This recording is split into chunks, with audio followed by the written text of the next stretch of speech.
আসসালামু আলাইকুম। আমাদের একটি ছোট্ট বন্ধু রওশন আলম, সে জানতে চেয়েছে যে আমি অনেক পড়ি কিন্তু মনে থাকে না, কি করা যায়? তো তার এই প্রশ্নটির উত্তর দিব। তো প্রশ্নটি করার জন্য তাকে অনেক ধন্যবাদ। আমি কয়েকটি স্টেপ অনুসরণ করতে বলবো। এই স্টেপগুলো অনুসরণ করলে ইনশাল্লাহ তার পড়া এখন থেকে মনে থাকবে। প্রথমত, আপনি অনেক পড়েন ঠিকই, কিন্তু হয়তো বুঝে পড়েন না, সেজন্য আপনার মনে থাকে না। আপনি একটা লাইন পড়ুন, তার সাথে সেটাকে বোঝার চেষ্টা করুন।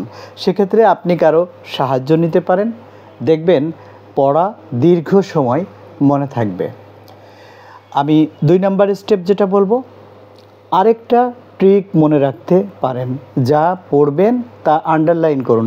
সেক্ষেত্রে বিভিন্ন রঙের কালি ব্যবহারের অনিচ্ছা প্রকাশ করবেন না, কারণ ব্রেন কিন্তু হাইলাইটেড কিছু বেশি ধারণ করতে পারে। তৃতীয় স্টেপ, পড়ার সময় সাথে খাতা নিয়ে বসুন। যা পড়বেন তার সাথে সাথে লিখে ফেলুন, এতে পড়া দ্রুত মনে থাকবে। 4 নম্বর স্টেপ, আর ইম্পর্ট্যান্ট যে বিষয়গুলো আপনি মনে রাখতে চান সেটা রাতে ঘুমাবার আগে মুখস্থ করুন। এতে অনেকটা উপকৃত হবেন, কারণ ঘুমাবার আগে আপনার ব্রেইন যেটা ক্যাপচার করে সেটা ঘুমানোর সময় স্থিতিশীল থাকে, কারণ সারা রাত আপনার ব্রেইনকে একদম এটা রপ্ত করতে সহযোগিতা করে। তাই সকালে ঘুম থেকে উঠলে আপনার কিন্তু ওই জিনিসগুলো মনে পড়বে। 5ম স্টেপ হলো 30 মিনিট একটানা পড়ার পর হালকা 5 মিনিটের একটা ব্রেক নিন। এতে একঘেয়েমি চলে যাবে এবং আপনি আবার নতুন উদ্যমে পড়তে পারবেন, পড়াও মনে থাকবে। এর জন্য মূল দায়ী সঠিক মনোযোগের অভাব। জানেন, পড়তে বসলে হাজার চিন্তা মাথায় ভিড় করে বলে এরকম অবস্থা হয়। পড়ার সময় আমরা কিন্তু বিভিন্ন ধরনের চিন্তা করি, বিভিন্ন ধরনের টেনশন আমাদের মাথায় আসে, যার ফলে আমাদের কিন্তু এই পড়া ভুলে যাওয়ার প্রবণতাটা অনেক বেশি দেখা যায়। তো পড়তে বসার 15 মিনিট আগে আপনি কি করবেন এই বিষয়ে একটু বলি। পড়ার ঘরে যান, তারপর বইগুলো দেখুন, তারপর চোখ বন্ধ করে একটু বসুন।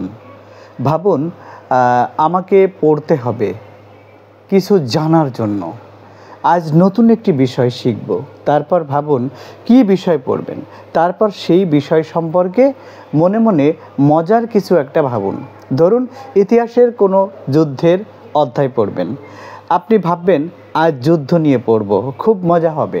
তারপর পাশে একটা ছোট খাতা রাখুন, চ্যাপ্টারের নাম লিখুন, চ্যাপ্টারের গুরুত্বপূর্ণ পয়েন্টগুলো লিখে রাখুন, লিখলে মনে বেশি থাকে।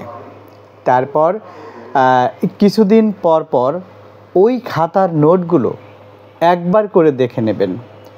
এভাবেই পড়া কিন্তু আপনার মনে থাকবে অনেক বেশি। ফেসবুক, দেশ প্রতিবেশী, দেশ নিয়ে ট্রোল, জাতি বর্ণ নিয়ে আগডুম বাগডুম ভাবতে থাকলে পড়াতে মন বসবে না। যদি কিছু খারাপ লাগে সেটা বলার সময় আছে। প্রথমে ভালো করে নিজে তৈরি হন। নিজের ঠিকমতো দাঁড়াবার জায়গা না হলে অন্যকে কি করে জায়গা দেবেন? আর যদি শারীরিক কিছু সমস্যা থাকে বা মাথার কিছু সমস্যা থাকে, তবে অবশ্যই ডাক্তার দেখাবেন। বেশি চাপ নেবেন না, আনন্দে পড়াশোনা করুন। শ্রেণীতে প্রথম না হতে পারলেও অন্য একটা রাস্তা ঠিক বের হয়ে যাবে।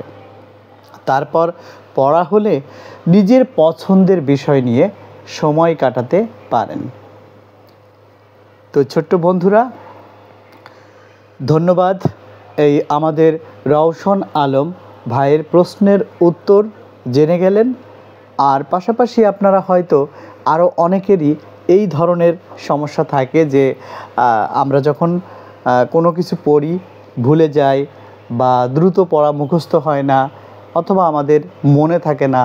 তো সেই সমস্যাগুলোর সমাধান দেওয়ার বা পরামর্শ দেওয়ার কিছুটা চেষ্টা করেছি। ভালো থাকবেন, সুস্থ থাকবেন। আল্লাহ হাফেজ।